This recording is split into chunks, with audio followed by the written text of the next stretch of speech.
सत साहिब सतगुरुदेव की जय। बंदी छोड़ कबीर साहिब जी की जय। बंदी छोड़ गरीबदास जी महाराज जी की जय। स्वामी राम देवानंद जी गुरु महाराज जी की जय हो।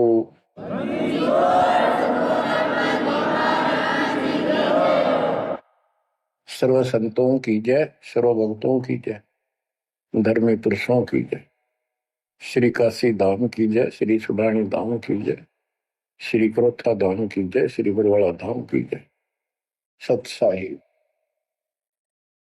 गरीब नमो नमो सत पुरुष को नमस्कार गो की नहीं। सुर नर मुनि जन साधु संतों सर्वस दीन। सतगुरु साहिब संत सब दंडोतम प्रणाम। आगे पीछे मत हुए तिनको कुर्बान। बच्चों, धन्य है आपके माता पिता जिससे जन्म हुआ। धन्य है आपके पिछले जन्मों की भक्ति और संयम। उसी के परिणाम स्वरूप आज आप परमात्मा की शरण में आए हो। लख वर्षूरा जूझ ही लख वर्षा मध्य लख वर्ती जहान में तो सतगुरु से मांगे। भावार्थ है कि आप इतने अच्छे धर्म कर्म वाले व्यक्ति रहे हो, लेकिन मोक्ष नहीं मिला। मोक्ष न मिलने का कारण परमात्मा पे अविश्वास रहा। जिस भी धर्म में जब जाति के अंदर हम जन्मे, हम उन्हीं क्रियाओं को उत्तम मानते रहे। परमात्मा के ज्ञान से प्रेरित होकर कुछ दिन भक्ति जरूर की, लेकिन एक से अनेक अधिक नहीं थे हम, फिर हम रह जाते थे। लेकिन ये परमात्मा हमारे पिता हैं कबीर साहब, हमारे सच्चे साक्षी हैं, हमारे एकमात्र हितैषी हैं इन काल के 21 ब्रह्मांड रूपी नरक में। बच्चों, कबीर साहब कहते हैं झूठे सुख को सुख कहे ये मान रहा मनमोद। ये सकल कभी ना काल का कुछ मुख में कुछ क्रोध। हम इस झूठे सुख को सुख मान रहे हैं।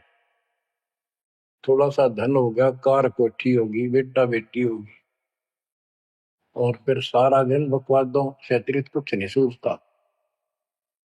धन जोड़ लो, हेरा फेरी कर लो, और अधिक पैसा हो जाता है, राजनीति में आ जाऊं, यानी मई माँ की भूख बनी रहती है।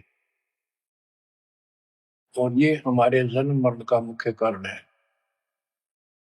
जैसे आप धर्मदास जी के प्रसंग में सुन रहे हो, कितनी तड़प थी, कितना धन था, लेकिन कुछ भी बन ले, राजा बन ले, महाराजा बन ले, सेठ बन ले, और चाहे गरीब निर्धन बन। अब निर्धन को तो वैसे संतुष्टि नहीं हो चाहता, धन चाहिए। धन है तो सुख है। जिसका संतान नहीं है वो चाहता संतान है तो सुख है। कोई सेठ धनवाला सोचता है कि मुझे कोई सुख नहीं। सुख तो इन राज्य महाराजों को होता है। राज्य महाराजों को सपने में भी सुख नहीं होता। बच्चों, यह बात जिस दिन आपके हृदय में बैठ जाएगी कि ये सुख है ही नहीं। रात को भी नींद नहीं आती इन राजाओं को, नेताओं। लेकिन कुछ दिन कमांड चलती है इनकी, इसी में फूले रहते हैं। फिर ये भी सोचते हैं कि स्वर्ग में सुख होगा। स्वर्ग के राजा इंद्र, वो भी महादुखी, 24 घंटे टेंशन रहती है, कोई तप करके और तेरे राज ने छीन ना ली। स्वर्ग का राजा नीचे यज्ञ करके या तप करके बनता है, और उसमें एक शर्त होती है कि तेरे शासन के दौरान, तेरे शासन काल में यदि कोई पृथ्वी पे ऐसा तप कर लेगा जो खंड ना हो, कुछ समय निर्धारित है, और 100 अश्वमेध यज्ञ निर्बाध कर गया, तो तेरी पदवी को छीन लिया जाएगा, उसको ये पद दिया जाएगा। तो बच्चों, उस राज को बनाए रखने के लिए इंद्र कति हद भी पार कर देता है, अति कर देता है, इज्जत बेइज्जती का सवाल भी नहीं रहता। एक प्रसंग आता है, मार्कंडे गोसाई तपस्या कर रहे थे बंगाल की खाड़ी में। इंद्र को पता चला कि एक साधक मार्कंडे बहुत जबरदस्त तप कर रहा है और कुछ दिनों में उसका तप संपूर्ण होने वाला है और तेरी गद्दी जाएगी। उसने अपने देवता गुप्त रूप में गुप्तचर छोड़े होते हैं। इंद्र ने अपनी पत्नी भेजी उसका धर्म खंड करने के लिए।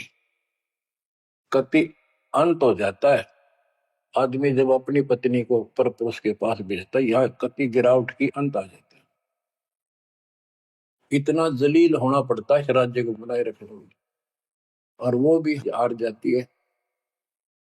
फिर इंद्र जाता है। ये लंबी कथा है, फिर कभी बताएंगे। मार्कंडे ऋषि इंद्र की पदवी को टारगेट करके तप नहीं कर रहा था। ये ऋषि क्या करते रहते हैं, ओम नाम का जाप करते हैं और तप करते हैं। तब तो इन्होंने ब्रह्मा जी से लिया। ब्रह्मा जी कमल के फूल पर बैठे थे। जब वो होश में आए, कमल जल पे होता, कमल का फूल सब जगह जल ही जल था। आकाशवाणी हुई कि तप करो। यह आकाशवाणी उसने भगवान की मानी। 1000 वर्ष तप किया। फिर आकाशवाणी हुई सृष्टि रचो, यानी जीव उत्पत्ति करो। तो कहने का भाव ये है बच्चों, फिर बाद में इनको वेद मिले, ब्रह्मा ने वेद पढ़े। ये सारे ब्राह्मण ब्रह्मा की संतान है। इनका सबका गुरु ब्रह्मा जी है। ब्रह्मा जी ने इनको बताया ओम नाम का जाप वेद में लिखा है। बच्चों, ब्रह्मा जी ने वेदों को पढ़ा। उसमें यजुर्वेद अध्याय 40 मंत्र 15 में ओम नाम है। चारों वेदों में कहीं और दूसरा नाम नहीं, ना दोबारा ओम नाम का जिक्र है। तो इन्होंने ओम नाम तो वेदों से ले लिया और तब आकाशवाणी मान ली भगवान की ब्रह्मा जी ने। तो ऋषियों ने उसी आधार पर साधना की। मार्कंडे भी वही डले ढो रहा था। उसको इतना जरूर पता था कि इंद्र का राज एक आने का नहीं, ओम के जाप से ब्रह्मलोक प्राप्ति होती है। तो वो ओम नाम का जाप करता था, उधर से वो तप भी करता था। ओम नाम के जाप से ब्रह्म लोक प्राप्त होता है। गीता अध्याय 8 श्लोक 13 में गीता बोलने वाला प्रभु कहता है, ओम इति एक अक्षरम ब्रह्म विवहारं माम अनुस्मरण ये पर्याति पदम देहम स याति परमाम गतिम।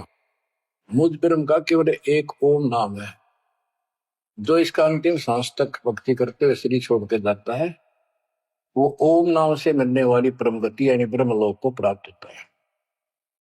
ब्रह्मलोक प्राप्त होता है, ये कहां प्रमाण है? श्री देवी महापुराण।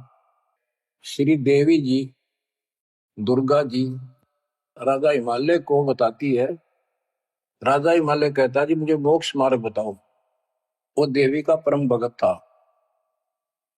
देवी ने राजा हिमालय को बताया कि ओम नाम का जाप कर, इससे ब्रह्म की प्राप्ति होगी। दिव्य आकाश रूपी ब्रह्म लोक में रहता है। इति सिद्धम, ओम नाम के जाप से ब्रह्म लोक प्राप्ति है। गीता अध्याय 8 श्लोक 16 में लिखा है कि ब्रह्म लोक में गए साधक भी पुनरावृत्ति के अंदर है, दोबारा जन्म मृत्यु में आते हैं। अब जो साधना कर रहा है उसको कति उत्तम मान के कर रहा है, ना तो करे को नहीं, इच्छा ही नहीं बना उसकी। बताओ, इनको ये नहीं बता तुम कर कह रहे हो, इसका प्रतिफल क्या हो। एक कथा सुनाऊं, छोटा सा चुटकुला, सच्चाई है, चुटकुला नहीं, उदाहरण। दास के पास एक बहन अपनी दूसरी बहन को लेके आई। उसका पति शराब पिया करता और रोज पीटे, झगड़ा रखे। तो जो लेके आई थी उसका पति भी इतना नालायक था। परमात्मा ने दया करी, वो सुधर गया और तगड़ी भक्ति करने लग गया, खूब सुधर गया। चर्चा होगी गांव में। तो वो बहन बोली जी मैं तो अपनी बहन को देख कर आई हूँ, इसके तो सारे सुख हो गए।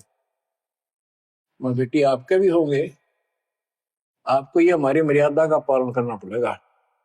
वह बोली जी मैं ये व्रत ना छोड़ दूं, 16 शुक्रवार के व्रत करती हूँ। 16 शुक्रवार के व्रत करने हैं, वो तो 5-6 हुए हैं मेरे।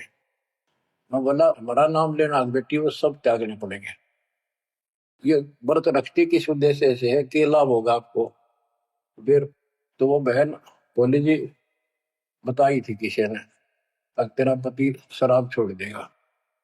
मैं बोला पहले 16 शुक्रवार व्रत के प्रतिफल बताऊं के उसे, इसका लाभ क्या है।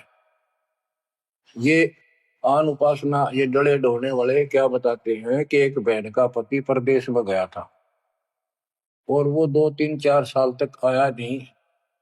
उसने किसी ज्योतिषियों से दिखाया, पत्रे हाथ दिखाए, किसी ने बता दिया कि तेरा पति तुझे भूल चुका है, तेरी याद नहीं रही। माता संतोषी के व्रत रख 16, तेरा पति वापस आ जाएगा। उसने व्रत रखने शुरू किए शुक्रवार के 16वें दिन, 16वें व्रत वाले दिन वापस आ गया। ये है इसका फल।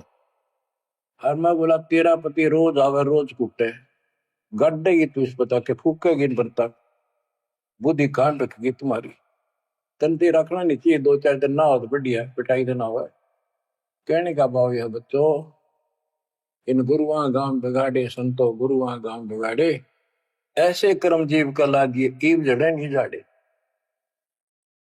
तो मार्कंडे ऋषि इंद्र से कहता है, इंद्र तू इंद्र की पदवी छोड़ दे, अगले जन्म में गधा बनेगा। इंद्र कहता जी फेर की फेर देखी जाएगी, तो मौज करने दो। बता हमारी बुद्धि यहाँ तक सेट हो चुकी है, फेर के देखी जाएगी गधा बने, पाछा तो कुमार देखेगा, कड़मे मारेगा लठ, 2.5 मन का धरेगा समान कमर पे। मार्कंडे ऋषि उसको कहता तू मेरे वाली साधना कर ले, तुझे ब्रह्म लोक पहुंचा दूंगा। बच्चों वो कहते हैं ना, बेड की लात गुडने तले तले, ये कहीं जा लो, इनका ये इतना ज्ञान है, इतनी इनकी अंतिम भक्ति है। अब प्रसंग चल रहा है धर्मदास जी का। ये जड़े धर्मदास जी ने खूब डो लिए थे, और जब आंख खुली ओए होए होए, अब परमात्मा उनको छोड़कर चले गए। दोनों पति पत्नी देखते ही रह गए, आंखों में आंसू टपक रहे थे। ओझल हो गए भगवान जब गली से अंदर आए, राग खूब रोए अंदर बैठ के। ताकि पता नहीं आऊंगे कि ना आऊंगे ना, ये गाम नाम बताते, ये भी कमाल हो गया। परमात्मा कराते आए तो धर्मदास जी ने बोले खुशी मनाई, चरण पकड़ के बहुत कुछ प्रश्न उत्तर किए। आखिर में कहने लगे धर्मदास जी, हे प्रभु अवगत कला तुम्हारी, हम है कीट जीव वे बिचारी, सत्य लोग तुम वर्ण सुनावा, शोभा पुरुष अनसन सत भावा। हे परमात्मा आपने सतलोक बताया, आपने परमात्मा की शोभा बताई, मारने वाले हंसों का भी बड़ा गजब का सुख बताया। कैसे न देश राज व आही, चित इच्छा पर वो देख ताई, कि वो कैसा देश है, कैसा लोक है, मेरा मन करता है उसने देखो। परमात्मा बोले धर्मदास ये निर्घनी काया, निर्घनी ये बेकार, इसमें डंगा भरा पड़ा, काम क्रोध लोभ दृष्टा थूक ब्लड टट्टी पेशाब, इसमें कैसे दर्शन होगा उस भगवान के। मैं जो बताता हूं तू ऐसे भक्ति शुरू कर दे, और जब शरीर छोड़ के जाएगा तो आपको परमात्मा के दर्शन हो जाएंगे। वहां तो लोग भी देखिए, वहां सारे अपने बहन भाइयों में खुशी कर ना। धर्मदास ये निर्गनिकाया, ये तन पुरुष दर्श के में पाया, इस तन में भगवान कैसे दिखेगा। तन ठीक का जो पूरा हो भाई, सतलोक तो देखो जाए। जब ये तेरा शरीर का समय पूरा हो जाएगा जीवन, फिर इसको छोड़ के सतलोक देख लिए जाके। धर्मदास के चरण होरा, हे प्रभु दर्शा मिटाहो मोरा। शरण टेक प्रभु विनवै तो ही, पुरुष दर्श बिन कल नहीं मोही। दोनों चरण पकड़ के धर्मदास ने बोला, ये भगवान एक में दिखा दो, मेरी यह भगवान के दर्शन की प्यास मिटा दो, उसके दर्शन बिना मुझे एक पल भी चैन नहीं होगी। परमात्मा बोले, भाई मैं ही हूं प्रभु, सारी सृष्टि का मालिक मैं हूं, मैं आपका गुरु हूं। दीक्षा दी धर्मदास जी को फिर, मैं आपका गुरु हूं, मैं आपका भगवान हूं, मैं सत्पुरुष हूं और मेरा ही नाम कबीर है। लेकिन उसके आवाज समझ में नहीं आई और बार बार यही कहने लगा, भगवान के दर्शन करा दे, भगवान के दर्शन करा दो, जब मेरी आत्मा मानेगी। बच्चों विचार करो, पहले हम किसी की भी भक्ति शुरू कर दी, राम की, कृष्ण की, शंकर भगवान की, विष्णु भगवान की, किसी की भी, और सब स्वर्ग बताया करते। कदे इस मन भाई का अगला स्वर्ग दिखाओ, हमने जब मानूंगा। पर जब ठीक ठिकाना आता है, ये मन अड़ियल घोड़े की तरह अड़का खड़ा हो जाता है। तीसरे केवल बकवाद करवानी, अच्छे राह पर लगते समय सौ बाधा पैदा करता है। ये मन अड़ रहा था। गुप्त भय प्रभु अविगत ताता, धर्मदास मुख आवन बाता। जब इतनी जिद करी, परमात्मा अंतर ध्यान हो गया और धर्मदास वो खोले रह गया, ना हाँ करे ना बोले, या के बनी क्या कहने लगा, मैं मतिहीन कुमती मोहि लागा, मोहि समकोल है जग में बागा, मैं मूर्ख प्रतीत न कीना, अस साहिब के मैं नहीं चीने। अब कौन विधि दर्शन पाऊं, दर्शन बिना मैं प्राण गवाऊं। चरणों दक बिन करुण अग्रासा, तदों शरीर कह धर्मदासा।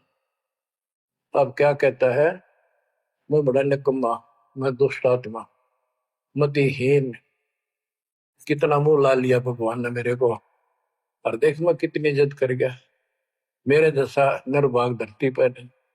मैं मूर्ख, मैंने भगवान पर विश्वास नहीं किया, फिर वो बुरी तरह। इस मन की यह गंदी आदत है। अब कौन विधि दर्शन पाऊं, दर्शन बिना मैं प्राण गवाऊं। चरणों तक बिन करो न ग्रासा, जब लगूं के चरण धोकर नहीं पी लूंगा मैं, अन्न नहीं खाऊं। तजो शरीर कह धर्मदास, नहीं तो मरूंगा। दिवस सात लग अन्न न खावा, भजन अखंड नाम लो लाओ। जो नाम दिया था उसमें डट कर भक्ति करता रहा, ना कुछ खाया ना पिया। सातवें दिन पर वो प्रगट दिखाए, धर्मदास पद गए उकलाए। सातवें दिन परमात्मा आए, धर्मदास ने पैर तरफते हुए बड़े बड़े ने पैर पकड़ लिए। दृढ़ श्वासा निपट अधीरा, पड़े चरणन में अक्षीण शरीरा। शरीर बहुत कमजोर हो गया था, धरती में पड़े पड़े न सरक के वाले के चरण पकड़ लिए। कर गए साहिब तही उठावा, शीश हाथ दे अंक मिला। परमात्मा ने उसके अपने हाथ का सहारा देकर उसको खड़ा किया और फिर अपने सीने से लगाया। धर्मदास चरणोदक लीना, चरण पखार आचमन कीना। धर्मदास ने फिर उठ के जल लाया, परमात्मा के चरण धोकर पिए। परमात्मा बोले, हे धर्मदास, प्रसाद कुछ पाओ, कुछ खा लो। कर प्रसाद तो मुंह पे आओ, मेरे पास आओ फिर तो, और फिर मैं तुझे सारा ज्ञान बताऊंगा। तो धर्मदास ने जल्दी जल्दी कुछ खाया। उसका ये टेंशन थी कि चले ना जा। थोड़ा बहुत खाया, पानी पी कर पटदे से आगे बैठ गया। धर्मदास का शरनाई, सुन प्रभु अगर अपार, 7 दिवस कहाँ रहे, कौन देश पगडार। तो परमात्मा से पूछने लगा, है भगवान आप कहाँ रहे, कैसे कैसे रहे, कहाँ गए। फिर उसी बात पर आकर गया, हे प्रभु चिंता गढ़ करो मोरा, पुरुष दर्श देव करूं होरा। मैं हाथ जोड़ू, आपके निहोरे निकालूं, मुझे भगवान के दर्शन दिखा दे। परमात्मा कहते धर्मदास ये हट का कर हो, मानो शब्द शीश पर धर हो। मैं तो कहूँ वो मान ले तू, हमरे गहे पुरुष पे जय है, बिना गहे वो हजार न पे। अब मेरे नाम को तो ठीक से जब मैं मिल गया, गुरु के बिना उस भगवान की प्राप्ति नहीं हो सकती। हमसो पुरुष ऐसा आही, जल तरंग जल अंतर नाही। कि भगवान में मेरे में इतना अंतर समझ ले, इतना भी अंतर नहीं है। जैसे समुद्र से लहरें उठती है, लहर और जल अलग नहीं होता। बच्चों, धर्मदास जी को खूब समझाने की चेष्टा की कि हमरी सूरत गहो चितलाई, तभी पुरुष पथ दर्शन पाई। मेरे को भगवान रूप समझो, तब मालिक की प्राप्ति होगी। से हृदय प्रतीत असाने, गुरु और पुरुष भिन्न नहीं जाने। गुरु और परमात्मा को अलग नहीं समझा, तो शिष्य में ऐसी श्रद्धा होनी चाहिए। जब लो चित असरीति ने आवे, जब लग ऐसा भाव नहीं होगा, तब लग जीव लोक नहीं सतावे। धर्मदास चित बहु सकाने, चरण टेक वो विनती ठाने। सारा कुछ कह लिया भगवान ने, पर उसने अपनी बात को ऊपर रखा। परमात्मा भी चाहते थे कि मैं एक अपना आई विटनेस तैयार करूं। हे प्रभु, सत कहो तो पाही, तुम ते कुछ तुस्ताई नहीं। मोरे तुम पुरुष हो स्वामी, यम ते छुड़ाओ अंतर्यामी। हो प्रभु, वर्णव लोक की शोभा, ताते आदि मोर मन लोभा। आपने इतना सुंदर लोक बताया, वहां के इतने सुख बताए, तो इसलिए मैं देखना चाहता। तब लीला बहुत हम देखा, आपके चमत्कार मैंने बहुत देख ली। पुरुष दर्श बिन रह ये रेखा, भगवान के दर्शन नहीं कर लूंगा, इतना मेरे मन का दोष निकले नहीं। जो किंकर पर हो दयाला, तो छिन में होएगा पुरसाला। कि मेरे दिल का कांटा जब निकलेगा, जब आप यह दया कर दोगे। तब परमात्मा ने कहा, धर्मदास ठीक है, चलो। बच्चों, उस समय परमात्मा, कबीर जी और धर्मदास अकेले उसके एक बगीची सी थी, उसमें थे। दोनों ही जने थे। धर्मदास जी की आत्मा को लेके परमात्मा ऊपर चले गए। पीछे से लोगों ने देखा, घर वालों ने जाके देखा, धर्मदास आया नहीं, क्या हो गया। वो बेहोश पड़ा, जैसे कोमा में होता, मरा नहीं। 3 दिन तक ऐसा रहा। मालिक को ऊपर लेके गया। धर्मनी जो ऐसो चितके ना, तन तद चल लोक प्रवीणा। छोड़ी शरीर को, चल मेरे साथ। राखो तन गौण ले हंसा, ता पहुंचे जा काल ही संसा। क्षण एक में पहुंचे जाई, अवगत लीला लखे को पाए। शोभा लोक देख सुख माना, अद्भुत असंख्य शशि और भाना। इतना प्रकाश उस लोक का, जैसे असंख्य सूर्य और चांद उदय हो गए हो। परमात्मा कबीर जी जिंदा बाबा के रूप में थे।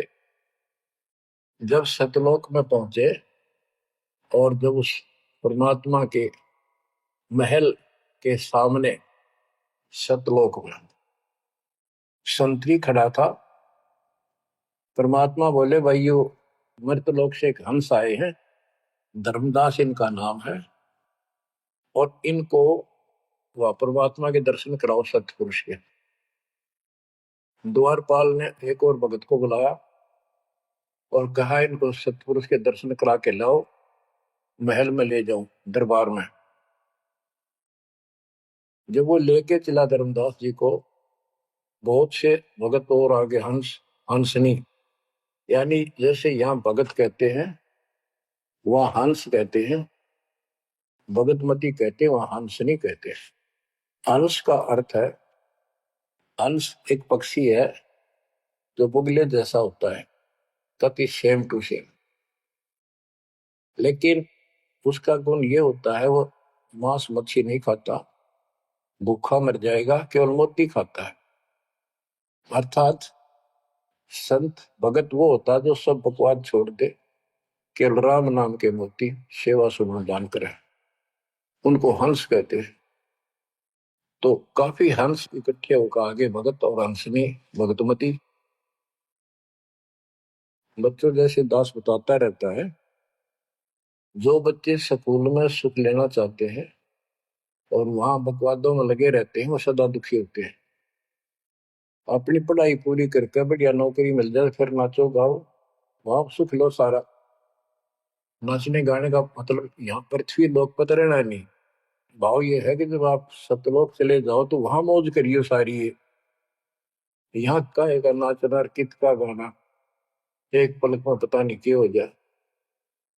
तो जैसे सतलोक में दूसरे धर्म वाले कई कहते हैं, तो सतलोक की महिमा बताते हैं कि सतलोक में प्रकाश ही प्रकाश है, वहां और कुछ है ही नहीं।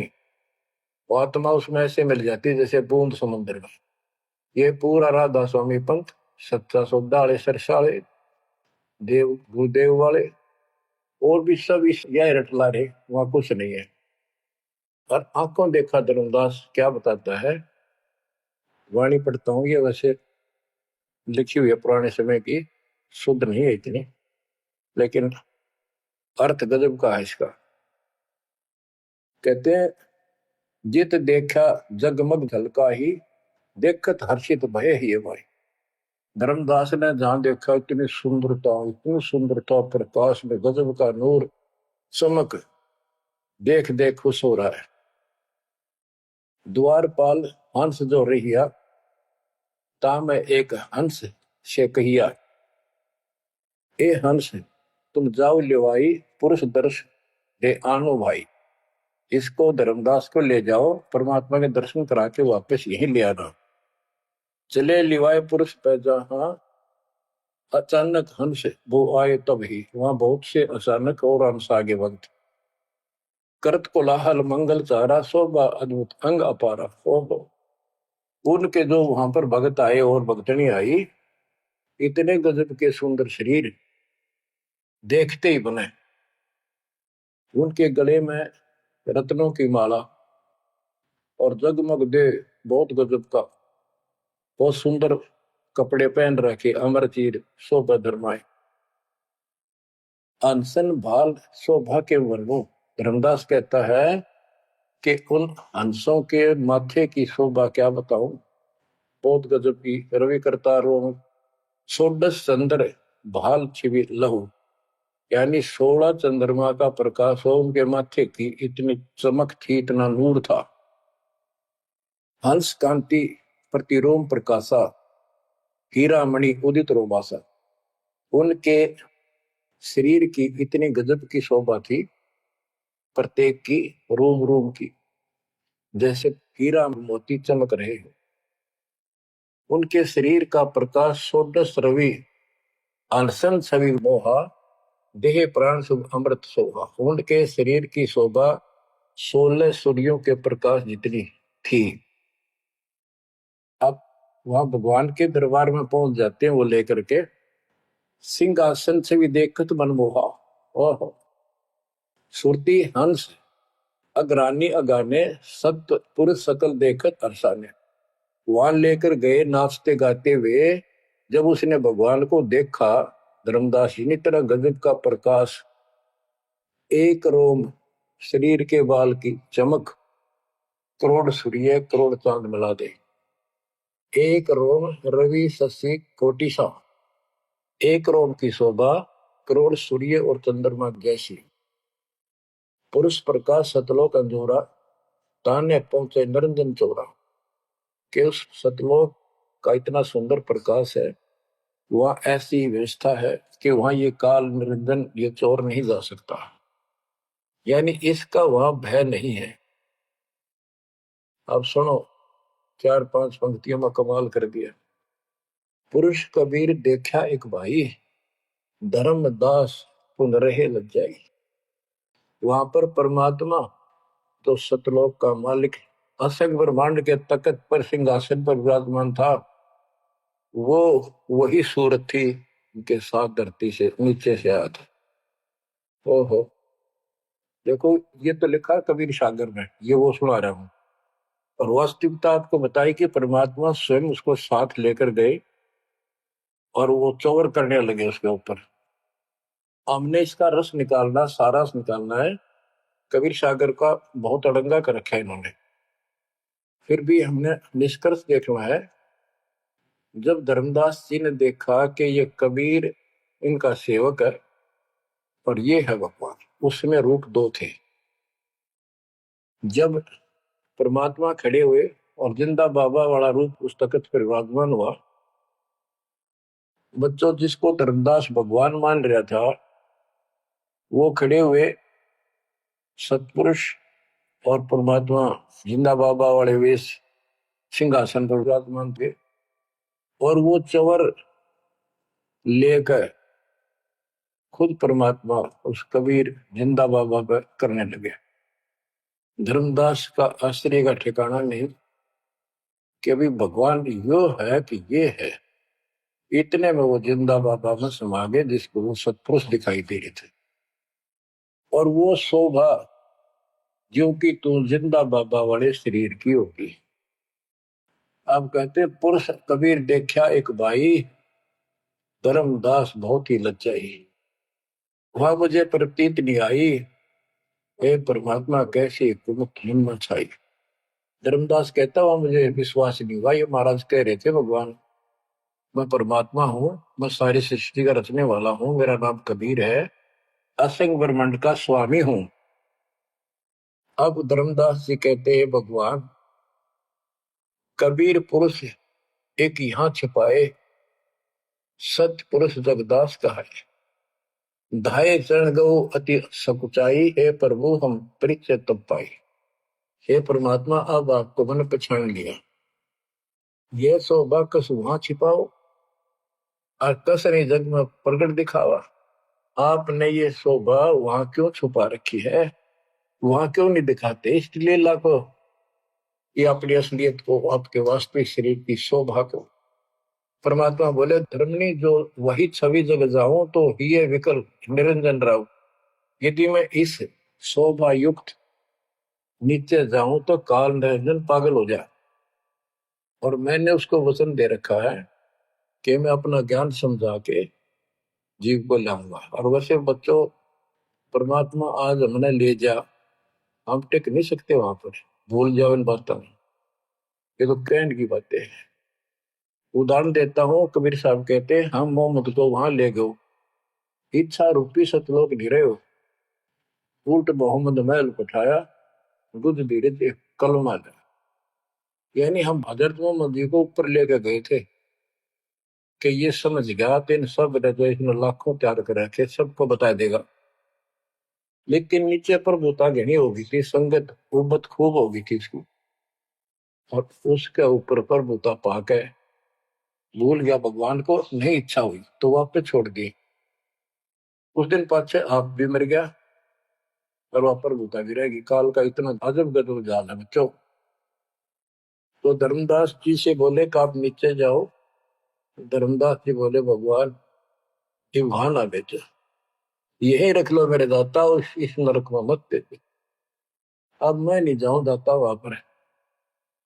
परमात्मा बोले भी ऐसे नहीं बात सुनेगी, वहां तुम जा चिंता ना कर, मैं तेरे साथ रहूंगा और सत भक्ति दूंगा, उससे आपकी भक्ति गजब की बन जाएगी और भक्ति युक्त होकर यहाँ आएगा, वैसे यहाँ ठिकाना नहीं मिलेगा तेरे। और दूसरी बात है कि तूने सब कुछ देखा है, नीचे औरों को बता, तेरे भाई बहनों को विश्वास होगा।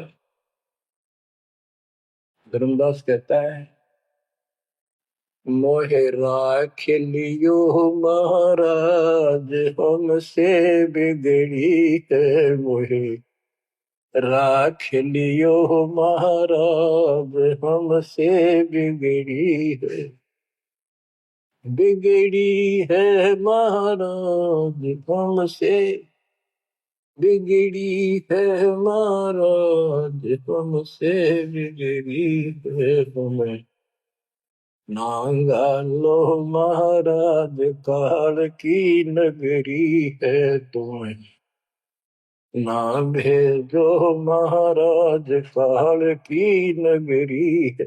रो बुरी तरह, जैसे किसी ने आग में धकाया करे जबरदस्ती मर तो राख लो महाराज हम गंदे हिसाब से। अब पता चला उन सारे भक्तों ने बताया तुमने ऐसी गलती करी थी भाई, इसलिए दुख पा रही कि हमने खुद बिगाड़ी अपनी किस्मत। तुम रख लो दाता, ना भेजो मेरे मालिक, पैर पकड़े रोवे।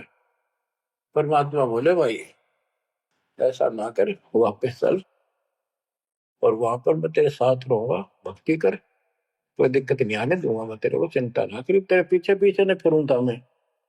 और ये सारे ठाठ मैंने दे रखे थे तेरे को वहां पर, निकाल तो सारा कचूमन निकाल दे 1 मिनट में। धर्मदास को फिर हौसला हुआ और तीसरे दिन शरीर में वापस आया। आसपास सारे रिश्तेदार भी आ गए 3 दिन में। सारा गांव क्यों सेठ था, पैसे वाला था, लोग जोर बैठे, ना मरता ना जिंदा, इसका क्या हाल हो गया। परमात्मा ने बताया मैं काशी में हूं, एक दुल्हे का काम करता हूं, मेरा नाम कबीर है, मेरा गुरु रामानंद जी है, स्वामी रामानंद, जो वहां के प्रसिद्ध संत हुआ करते थे। धर्मदास जी सचेत हुए, उठे तो देखा चारों तरफ हाहाकार मच रहा, वो जिंदा हो गए तो एकदम खुशी की लहर आ गई। आमनी भी रोए, तो वो कहने लगा क्या हो गया तुमको। तो बोले आप तो मर गए थे, ना मरो थे ना जियो थे, अचेत पड़े थे, बेहोश थे, हमको टेंशन हो गई थी कि मरेंगे। तब उसको विश्वास हुआ, नहीं तो स्वप्न मानना वो, ये मन इतना दुष्ट है, इतना उल्टा चल रहा है, जब ठीक ठिकाने की तरफ चलता है जीव, परमात्मा कसर नहीं छोड़ते, ये उसका बाप है। तो तब धर्मदास को विश्वास हुआ, रे तेरे की सचमुच में तो सचखंड गया, सतलोक गया था। फिर उनको बताने लग गया सारी, मैं वहां गया था, सतंदा बाबा भगवान है, खुद है, सारी सृष्टि के रचने वाले हैं, ब्रह्मा विष्णु महेश, तब के सामने कुछ भी नहीं है। वो रिश्तेदार आए थे तो चले गए, पागल हो गया, बांटन दे, जिंदा हो गया शुक्र है। लेकिन जिसका लागे वो तंदर। धर्मदास काशी पहुंचे और देखे दुल्हे के रूप में बैठे वो सूरत क्यों की तू, चरणों में पड़ गए। आसपास के कॉलोनी के लोग आगे बुलाए, बताओ पूछे कौन है, ये सेठ है, ऐसे ऐसे पांडवगढ़ का प्रसिद्ध सेठ है। और सब नौके देख किसी पागल हो रहे लोग इस नीरू के पुत्र को भगवान मानते हैं, इनकी अकल पर पत्थर पड़ी। यानी जुलाहे भी ये बात बोल रहे, जो देखा वो यही कहे। धर्मदास जी ने चरण पकड़ कर छोड़े नहीं, परमात्मा गलती बहुत होगी, हे दयालु माफ करो। जब परमेश्वर ने उसको कहा बच्चा तेरा दोष नहीं, इस काल ने सबकी बुद्धि फेर रखी, और जो भी ये सारा संसार आपको दिखाई देता है ये कुछ भी नहीं है, 1 सेकंड में मृत्यु हो जाती है इंसान की, और फिर कुत्ते गधे बनाकर छोड़ देता है। इसने तो सच्ची भक्ति करने नहीं देनी, या सच्ची भक्ति या जैसी भी आस्था मैं ही जीवों की बनाए रखे हुए हूं। उस टाइम तो धर्मदास जी सारी मान्य था, वो बात ही नहीं रही। अब परमात्मा बोले धर्मदास आप अपने घर जाओ, और बच्चा मैं वही आऊंगा तुम्हारे पास। धर्मदास बोला जी आइयो, मेरा बेटे ने भी समझाइयो, और आमनी ने भी सतनाम दिया, बेटा भाई मैं आऊंगा पक्का। धर्मदास से ले गए परमात्मा वहां, आमनी को नाम दिया, और धर्मदास जी बोले जी मेरा एक पुत्र है नारायण दास, उसको भी समझाओ। धर्मदास जी ने नारायण दास बुलाया कि आजा भाई, गुरु जी आई, भगवान आ रहे हैं। बैठ गया, परमात्मा ने जो ज्ञान सुनाया उठ के चल पड़ा। फिर बुलाए तो भी नहीं आया, अगली बार भगवान ने खूब कह लिया बुला लिया भाई तेरे बेटे ने नाम दे दूंगा। धर्मदास गया, बेटा आजा, नारायण दास कल्याण हो जाएगा, काल के जाल में फंस गई। वो कहता पिताजी आपकी मति मारेगी, इस जो लाए ना आपको बुद्धि भ्रष्ट कर दिया, देवताओं को छोटा बताता है ये देवताओं की निंदा करता है, मैं ना इसके दर्शन भी करूं। धर्मदास ने खूब कह लिया पर लड़का मानना नहीं। धर्मदास जी रोने लग गया महाराज के चरणों में, दाता एक का पुत्र मेरा हरिकाल के मुंह में जागा, दया करो दाता, इसको शरण में ले लो दाता। हे भगवान, मैं बहुत दुखी हूं। परमात्मा बोले बेटा मैं समझाऊं तू समझावे और इसकी मां समझावे, कि तुम्हारे से ज्यादा इसका हमदर्द कौन हो सकता है। जब ये आपकी नहीं मानता तो भाई इसको छोड़ दो। ये महाराज ने के छेड़ा जा है, ये महाराज समझाओ इसने। परमात्मा बोले भाई यू काल का दूत भेज रखा तेरे घर पे, कति चौगर ते तो बांध रखा तू, या बात मान ले मेरी। अब काल का दूत का धर्मदास का दुख हुआ इस बात का। आए इकलौते पुत्र ने गुरु जी काल का दूत क्यों बतावे हैं।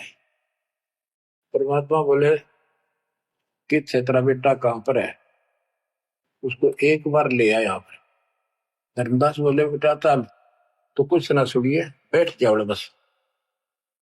वो आ गया। परमात्मा ने उसकी तरफ ऐसे आशीर्वाद वाला हाथ किया और धर्मदास से बोला देख ये है तेरे बेटे की बॉडी के अंदर, इस शरीर के अंदर यू काल बैठा। उसका शकल देखी उसने छोड़ेगी अंदर से, वो वास्तविकता थी उसको काल के दूत की। ओछा माता, लंबे दूत, विकराल शरीर। परमात्मा बोले यू बैठा इसके अंदर, यू काल का दूत है, ये कभी भी नाम नहीं लेगा ना तेरे साथ चलेगा। जब धर्मदास बोला नारायण दास है, जा बेटा जा, जा कर ले काम कर ले काम। चरणों में पड़ गया, भगवान मेरा तो बीज नष्ट हो गया, हे भगवान मेरा तो वंश ऊपर चलेगा, बताइए काल पैदा हो गया मेरा तो। परमात्मा बोले वंश ने के चाटेगा, तू पीछा छुटवा ले यहाँ से बेटा, क्या करेगा इस वंश का। ये तो काल खाई खुराक का पहल पोशाक का यम का बकरा पड़ता है, लेकिन हमारा तो रंग चढ़ रहा है। लोग के कहेंगे, फलाना के कहेगा, संतान ना हुई तो संपत्ति का कैसे होगा। कई बीमारी बांट रखी है, कई रोग ला रखे काल। परमात्मा बोले ठीक है, तेरे को मैं अपना बच्चा अपना हंस भेजूंगा, और आज से 1 साल के बाद तेरे घर में पुत्र उत्पन्न होगा, उसका नाम चूड़ामणि रखना। उस समय बताते हैं धर्मदास की उम्र 80 साल की हो चुकी थी और आमनी देव भी वरदौलिये थे। ये धर्मदास के आप विश्वास हो, ये मालिक हे परमात्मा इस उम्र में कैसे बच्चे होंगे हमारे, हम तो कति व्यर्थ हो चुके हैं। तब दाता ने कहा देख उधर देख, तेरे आंगन में एक छोटा सा बच्चा ऊपर से आया, आंगन में हाथ पैर मारे नो, एक पत्ते के ऊपर लेट गया आके, साथा आया पत्ता से, ये तेरे घर में 1 साल के बाद आएगा। इतने बहुत दान हो गया। कुछ विश्वास कुछ अविश्वास, परमात्मा की दया हुई, आमनी को गर्भ रहा, 9वें महीने 10वें दिन बच्चा हो गया, नाम चूड़ामणि रखा। पर तू कुल की चिंता करता था, तेरा 42 पीढ़ी तक तेरा वंश चलेगा, चिंता ना कर। जब उसका दिल डटा, बच्चों गजब की बात है, तो मैं धीरे धीरे इसको पूरी सुन ले हुए कथा को, आपके बहुत से अंधेरे हट जाएंगे। अब परमात्मा ने चूड़ामणि शाना हुआ, उसको दीक्षा दी, उसी को धर्मदास जी को भी गुरु पद दे दिया था। पर बोला तो किसी ने मंत्र ला दिया, सारा सार नाम तक दे दिया उसको, और कसम खवा दी कि ये नाम किसी को नहीं बताएगा। जब धर्मदास डिगमग देखे तो उसके लड़के को गुरु पद दे दिया चूड़ामणि, केवल 5 नाम, ये 7 में से 5 बीच बीच के दिए, और बेटा इसी को तू आगे देता रहना, तेरे गुरु पद दे दिया। परमात्मा की कोशिश थी ये मंत्र करते रहेंगे, इनको मनुष्य जीवन मिलते रहेंगे, भगवान की आस्था इनमें बनी रहेगी, कुछ लाभ होते रहेंगे, और इस बिजली पीढ़ी तक जाना था उनको। लेकिन धर्मदास को बता दिया था कि काल मेरे नाम से 12 पंथ चलाएगा, जो सारे गलत साधना करवाएगा, और तेरे वंशज तेरे परिवार वाले 6ठी पीढ़ी में जाके ये असली नाम भी छोड़ देंगे। एक टकसारी पंथ होगा, उसकी साधना शुरू कर देंगे, जो एक आने की नहीं होगी। जो इब सारे धर्मदास वाले गामा खेड़ा वाली गद्दी में वो टकसारी वाले की साधना चल रही है। वो 5 नाम भी गए। फिर धर्मदास रोने लग गया, हे मालिक इनका उद्धार कैसे होगा। और माता बोले मैंने कुल दिया तेरा 42 वंश तेरे, उद्धार उसका होगा जो मैं भेजूंगा एक संत भगत अपना दास, उससे तेरे पीढ़ी वाले नाम लेंगे या सारा संसार लेगा, सबकी मुक्ति हो जाएगी। बच्चों, परमात्मा की असीम रजा है। आप ये सत्यनारायण कथा सुन रहे हो और सुनते